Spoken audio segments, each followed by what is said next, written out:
আমরা যেতে চাই যুক্তরাজ্যে। সেখানে আন্তর্জাতিক মাতৃভাষা দিবস উপলক্ষে শহীদ মিনারে সেখানকার শহীদ মিনারে শ্রদ্ধা নিবেদনের কথা রয়েছে। একই সঙ্গে বিএনপি এবং আওয়ামী লীগের পাল্টাপাল্টি কর্মসূচিতে কি পরিস্থিতি রয়েছে সেটা একটু জানতে চাই। সেখান থেকে যুক্ত হচ্ছেন সহকর্মী আরিফ মাহফুজ। আরিফ মাহফুজ, একটু বলবেন আসলে উদযাপনের খবর তো জানবো, কিন্তু 21শে ফেব্রুয়ারি উপলক্ষে যে শহীদ মিনারে ওইখানে ফুল দেওয়া হবে, পুষ্পস্তবক অর্পণ করা হবে, শ্রদ্ধা নিবেদন করা হবে এবং কাজটা আওয়ামী লীগ এবং বিএনপি পাল্টাপাল্টি কর্মসূচির অংশ হিসেবে রেখেছে। কোনো রকমের অনাকাঙ্ক্ষিত পরিস্থিতির সম্ভাবনা রয়েছে কিনা পরিবেশটা একটু ধারণা দেবেন এবং স্থানীয় প্রশাসন কি ব্যবস্থা নিয়েছে সেটা একটু বলবেন আরিফ মাহফুজ। ধন্যবাদ রাকিব। আমি এই মুহূর্তে শহীদ মিনারে আছি। যেটি আশঙ্কা করা হয়েছিল, আপনি বলছিলেন যে যুক্তরাজ্য আওয়ামী লীগ এবং বিএনপির মধ্যে একটা সংঘাত এবং সংঘর্ষের সম্ভাবনা ছিল। আসলে এই মুহূর্তে অনেক বেশি সিকিউরিটির কারণে সুশৃঙ্খল পরিস্থিতি চলে এসেছে। আপনি দেখতে পাচ্ছেন যে আমার পিছনেই কিন্তু এখানে দাঁড়িয়ে আছে যুক্তরাজ্য বিএনপি, আওয়ামী লীগ এবং অন্যান্য সামাজিক সাংস্কৃতিক রাজনৈতিক যে সংগঠনগুলো আছে তারা আছে।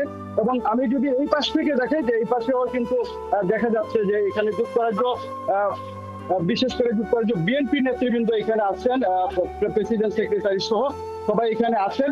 তো আমরা বিশেষ করে যেটা আশঙ্কা করছিলাম রাকিব, যে এখানে সংঘর্ষের আসলে আশঙ্কা আছে, সেটি কিন্তু টাওয়ার হ্যামলেট কাউন্সিলের তত্ত্বাবধানে কিন্তু আগ থেকে তাদেরকে সতর্ক করা হয়েছে যে একটি সভ্য দেশ এবং গণতান্ত্রিক দেশ, এখানে যদি এই ধরনের হাঙ্গামা অথবা সংঘর্ষের সংঘাত করা হয় তাহলে হয়তো আমাদের দেশের সম্মান ক্ষুণ্ণ হতে পারে।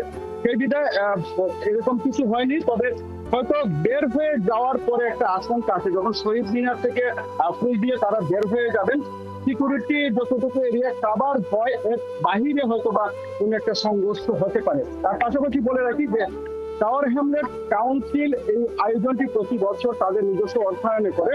এখানের মেয়র কিন্তু আমাদের বাংলাদেশি বংশোদ্ভূত লুৎফুর রহমান। এবার এই সংঘাতের আশঙ্কার কারণে £500,000 এখানে অতিরিক্ত ব্যয় করা হয়েছে। 3 স্তরের সিকিউরিটি এখানে দেওয়া হয়েছে। সাধারণ পুলিশ আছে, আন্ডারকভার যে অর্থাৎ গোয়েন্দা পুলিশ যারা আছে তারা আছে, এবং এক্সট্রা কিছু অন্যান্য সিকিউরিটি কিন্তু এখানে ম্যানেজ করা হয়েছে।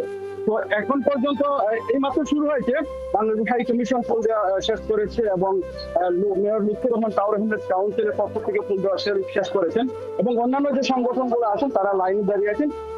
এখন পর্যন্ত সুশৃঙ্খল পরিস্থিতি আছে। তবে এই পর্যায়ে আসলে কতক্ষণ সঠিক থাকবে তাও আমরা বলতে পারছি না। আশঙ্কা একেবারে উড়িয়ে দেওয়া যায় না, হতেও পারে ঘটনা। তবে সিকিউরিটির যে অবস্থা আমরা দেখছি, পুলিশের যে অবস্থা দেখছি, এই মুহূর্তে আসলে কন্ট্রোলে আছে বিষয়টি। রাকিব, এই ছিল আমার কাছে সর্বশেষ চিত্র লন্ডনের আলতাবালি পার্ক থেকে মহান ভাষা দিবস উপলক্ষে ফুল দেওয়ার যে বিষয়টা, আমাদের যে ভাষা শহীদের স্মরণে যারা শ্রদ্ধা জানাতে এসেছেন, পুষ্পস্তবক অর্পণ করতে এসেছেন, তারা একে দিয়ে দেবেন এবং আমরা হয়তো বা পরবর্তী আপডেটের মাধ্যমে জানাতে পারবো আসলে কারা আসলেন, কারা ফুল দিচ্ছেন, কোন সমস্যা হয়েছে কিনা। সেই সাথে আমি বলতে চাই আমার ব্যক্তিগত পক্ষ থেকেও ভাষা শহীদদের স্মরণে শ্রদ্ধা জ্ঞাপন করছি। রাকিব, এই ছিল সর্বশেষ তথ্য। অনেক ধন্যবাদ আরিফ মাহফুজ। আমরা আসলে রাজনৈতিক যারা কর্মী রয়েছেন, সংগঠন রয়েছেন, আওয়ামী লীগ এবং বিএনপি, তাদের কথা তো জানলাম, কিন্তু সাধারণ মানুষ যারা এসেছেন তারা আসলে কিভাবে শ্রদ্ধা নিবেদন করছেন, কিভাবে জাতির শ্রেষ্ঠ সন্তানদের স্মরণ করছেন, সেই খবরটাও নিশ্চয়ই আপনার কাছ থেকে জানবো যখন পরবর্তীতে আপনার কাছ থেকে ফিরবো। ধন্যবাদ যুক্ত হওয়ার জন্য। আমাদের সঙ্গে যুক্তরাজ্য থেকে যুক্ত হয়েছিলেন সহকর্মী আরিফ মাহফুজ।